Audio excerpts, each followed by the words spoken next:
Hi guys, it is Monday. Monday? Is it Monday? It's Monday, Monday. February 1st. And that means it's time for another episode of the Daily Berg. Normally, we would be doing Cairo still at this point. And tonight we canceled because the snow on the roads and thusly the danger on the roads was pretty high. So, yeah, here we are. Holy Spirit, what would you like to talk about tonight?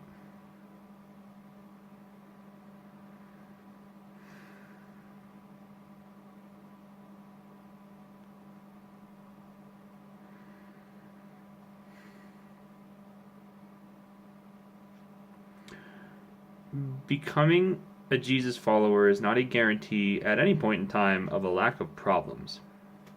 It is a guarantee of peace in the midst of them. Jesus reacts in an interesting fashion when the disciples are crying out when they're on the boat and storming. Don't you care that we perish? Then Jesus gets up. I think he probably just looked at them and was like, seriously? And he goes to the edge, he speaks peace to the wind and the waves, and they calm, and he comes back, and I think it was at this point, but I might be combining stories. I hate it when my brain does this. I don't think it was then. It's another story where he says to them, your hearts were confused because you didn't understand what was going on with the loaves and the fishes kind of thing. And it's the idea that this other miracle gave place for an expectation from God's part that the people who had experienced the miracle would then walk differently because they'd experienced it.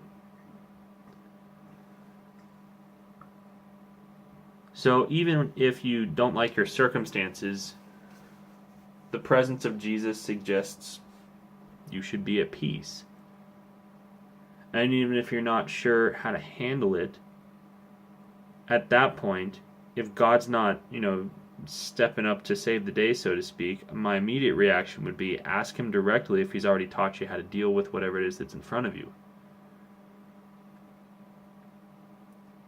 The loaves and the fishes thing, I think, had to do with the fact that the miracle happened through the hands of the disciples.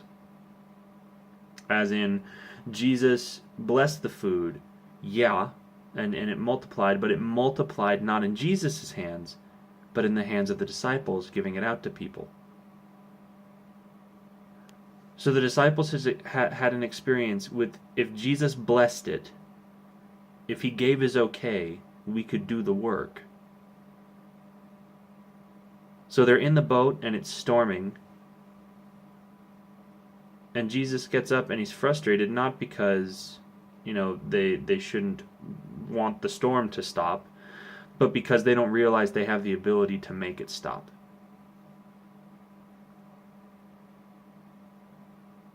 It's not about faith, Jesus, Holy Spirit time, like Christianity. It's not about not encountering issues. It's about having peace in the midst of them because you have Jesus, you have Holy Spirit, you have Papa on your side, and because they've prepped you. You are equipped with the same power that raised Jesus from the dead. You have the same Holy Spirit. He doesn't change.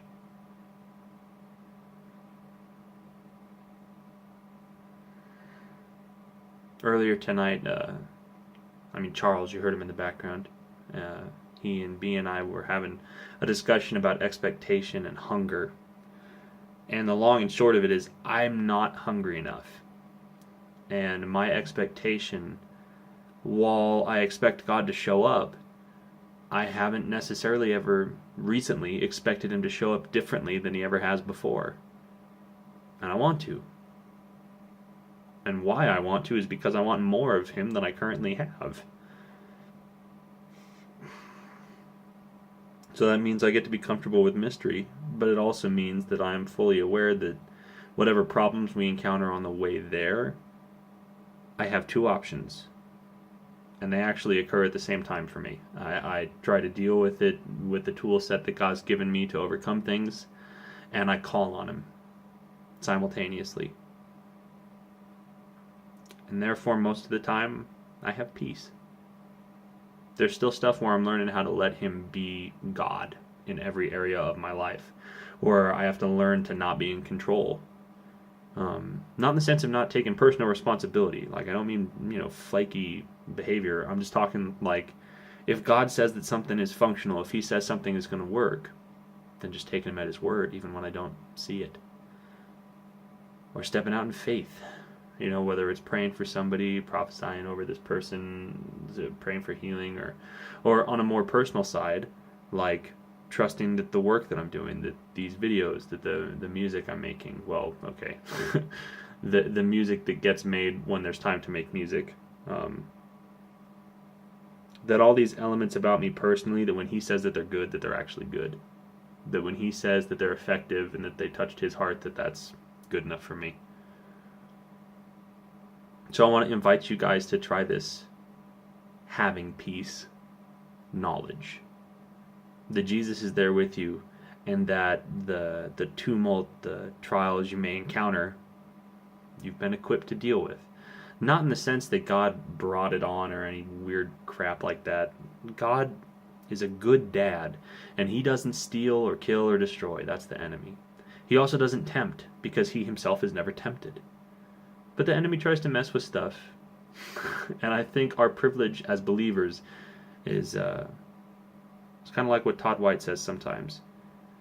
You're supposed to make the enemy regret that he ever had the nerve to touch you. Because you get Jesus all over him.